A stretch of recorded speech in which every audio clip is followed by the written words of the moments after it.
Hey players, so today Susan Smith was denied parole by the South Carolina Parole Board. In my opinion, she should have never been given an opportunity for parole, but she was sentenced to life in prison with the possibility of parole after 30 years.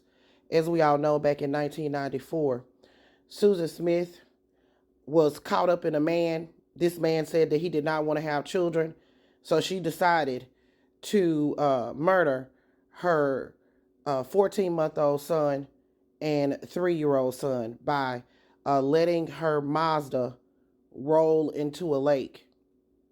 It took 5 minutes and 52 seconds for that vehicle to be submerged in water, and those boys were in the back of that vehicle strapped in. When they pulled that vehicle out of that lake after Susan Smith lied for 9 days, saying that a black male had kidnapped her children. When they pulled that vehicle out of that lake, the baby's hand, one of the boys' hand, was pressed up against the window, likely reaching for its mother. The bitch should have never been given a possibility of parole. I remember watching a documentary about Susan Smith. It used to be these documentaries called American Justice. It used to come on AE. I was really young at the time, and I remember watching a documentary about Susan. And during the sentencing phase of her trial, the prosecution actually remade the murder of her kids to show to the jury.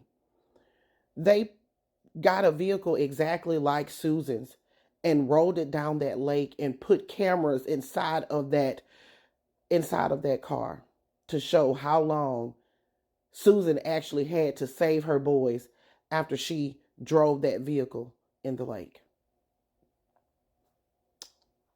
Y'all, in my opinion, she did not deserve a possibility for parole for what she did to them babies. It was the most cruel way for someone to pass away. And you did this because of a man. And Susan hasn't learned anything. She hasn't learned anything since she's been locked up, so she definitely don't need to be out. She's had all kind of disciplinary problems since she's been locked up in the clink, having sex while she's been locked up in the clink when she should be thinking about her boys. Susan was supposed to sit there and really think about what she did, but she's a narcissist. She's never going to think about what she did because what she did was for her own selfish reasons. And she doesn't care about those boys, didn't care about those boys at the time, and don't care about them now with that fake ass crying at the sentencing hearing. This has got me pissed because she should have never been given a possibility for parole. I don't agree with it because of what she did to them babies, and then what she also did to the community by lying, saying that a black person kidnapped her son, knowing that she had did that shit herself.